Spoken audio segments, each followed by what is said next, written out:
নমস্কার বন্ধুরা, আমি স্বপ্না চলে এসেছি আজকে আবারও তোমাদের নতুন তথ্য কিছু রান্না দেখাতে। তো কি নতুন তথ্য রান্না দেখো, লাউ শাক। লাউ শাক তোমরা কে কীভাবে খাও জানি না, আজকে আমার স্টাইলে খেয়ে দেখো, অবশ্যই রান্নাটা ভালো লাগবে। আর এদিকে দেখো, ফ্রিজ থেকে মাছটা বের করে নিয়েছি, মাছটা বের করে ঠান্ডা কাটাতে দিচ্ছি, আর প্রেশার কুকার বসিয়েও দিয়েছি। তো এই লাউ শাকের মধ্যে দেবো সিম, আলু, বেগুন আর বড়ি, এটা দিয়ে করব। তো অবশ্যই তোমরা পুরো ভিডিওটা দেখতে থাকো, আশা করি তোমাদের ভালো লাগবে। দুর্দান্ত স্বাদের একটা রেসিপি, মুখরোচক একটা রেসিপি। এই ডাটা মাটা চাবালে মুখের স্বাদ ফিরে যায়। তো যাই হোক, চলো লাউ শাকটা দিয়ে প্রেশার কুকারটা আটকানো যাক। তো এদিকে লাউ শাকটা সিদ্ধ হয়ে গেল প্রেশারে, আর মাছে লবণ হলুদ মাখিয়ে নিয়েছি, দেখতে পাচ্ছ মাছের পিসগুলো। তো আর এদিকে গ্যাসে কড়াইও বসিয়ে দিয়েছি, এখন মাছগুলো সুন্দর করে হালকাভাবে ভেজে নেব। আর মাছটা কিন্তু খুব রিচ করব না, একদম হালকা পাতলার মধ্যে ঝোল করব। গুঁড়ো থেকে বুড়ো সবাই খেতে পারবে, কোনো সমস্যা হবে না। তো সেই জন্য একদম সিম্পল পাতলা ঝোল করব। সিম্পল রান্না, সিম্পল খাওয়া, তো কোনো অসুবিধা হবে না শরীরের পক্ষে, সেই জন্য পাতলা পাতলা ঝোল হবে। তো চলো পুরো ভিডিওটা দেখতে থাকো, মাছটা আমি ভাজতে থাকি। তো কত সুন্দরভাবে দেখো মাছ ভাজাগুলো হচ্ছে আমার, দেখতে পাচ্ছ একদম ডুবো তেলে, থাকা তেলে মাছগুলো ভেজে নিচ্ছি লাল লাল করে। তো মাছ ভাজা আমার কমপ্লিট, দেখতে পাচ্ছ। এখন আমি কড়াইয়ের মধ্যে দিয়ে দিয়েছি কিছুটা পরিমাণে জিরে ফোড়ন, জিরেটা পুড়ে গেছে। এখন দিয়ে দেবো কেটে ধুয়ে রাখা আলু। তো আলুগুলো আমার এই পর্যায়ে ভাজা হয়ে গেছে, এখন আমি দিয়ে দেবো জিরের গুঁড়ো। একদম সিম্পল ঝোল, কাঁচা লঙ্কা চিড়ে দিয়ে জিরের গুঁড়ো দিয়ে একদম হালকা পাতলা একটা সুন্দর মাছের ঝোল হবে, জ্যান্ত মাছ যেহেতু। দেখতে পাচ্ছ জিরে গুঁড়ো দেওয়া হয়ে গেলে এবার একটু কষিয়ে নেব। এর মধ্যে একটা পাকা টমেটো দিলে ভালোই লাগতো, কিন্তু টমেটোটা না আমার শেষ হয়ে গেছে, ওই জন্য আমি দিতে পারলাম না, আনতে হবে আবার। তো যাই হোক, এটাও খেতে খারাপ হবে না।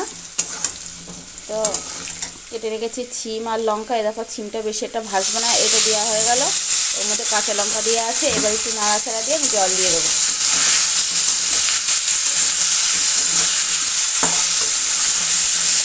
আরেকটু হলে এবার আমি জল দেবো। তো মাছের ঝোলটা লবণ হলুদ দিয়ে ঢেকে দিলাম। আর এদিকে আরেকটা গ্যাসে কড়াই বসিয়ে দিয়েছি, তেলও দিয়ে দিয়েছি, দেখতে পাচ্ছ। এখন আমি এই বড়িগুলো ভাজবো লাউ শাকের জন্য। লাউ শাকের মধ্যে একটু বড়ি দিয়ে করবো, হেভি লাগবে। আর এদিকে দেখো সর্ষে আর পোস্ত বেটে দিয়েছি পাটায়। তো এদিকে দেখো বড়ি ভাজা নামিয়ে তেল দিয়েছি, তেলটা হয়ে গেছে, দেখতে কত সুন্দরভাবে ধোয়া হচ্ছে। এখন আমি দিয়ে দেবো কিছুটা পরিমাণে শুকনো লঙ্কা আর পাঁচফোড়ন।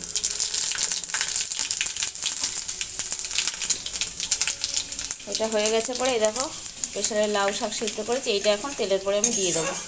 তো চলো, পুরনটা আমার পুড়ে গেছে, এবার তরকারিগুলো দেওয়া যাক। তো এদিকে দেখো লাউ শাকটা কত সুন্দরভাবে ফুটছে, লবণ হলুদ সমস্তটা দিয়ে দিয়েছি।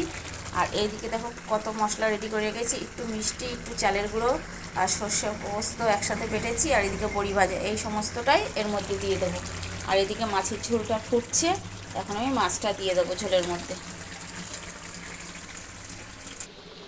তো দেখো লাউ শাকের মধ্যে সমস্ত বাটা মশলাগুলো দেওয়া হয়ে গেছে, আর একটুখানি কাঁচা সর্ষের তেল দিয়েছি, দিয়ে এই যে নাড়াচাড়া করলাম, খুবই সুন্দর একটা ফ্লেভার বেরিয়েছে। সর্ষে আর কাঁচা তেল মানে বুঝতে পারছো একদম ঝাঁঝ ঝাঁঝ একটা ব্যাপার।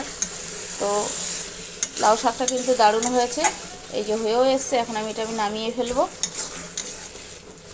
সব কিছু একদম পারফেক্ট আছে। তো চলো এটা এখন নামানো যাক, আর মাছের ঝোলটা ফুটছে, মাছ দিয়ে দিয়েছি। তো ফাইনালি আমার রান্নাবান্না কমপ্লিট। দেখো কি কি রান্না করলাম, এই যে ছিম দিয়ে আলু দিয়ে কাটা মাছের ঝোল, এটা রাত্রের জন্য, এটা সারাদিনের জন্য।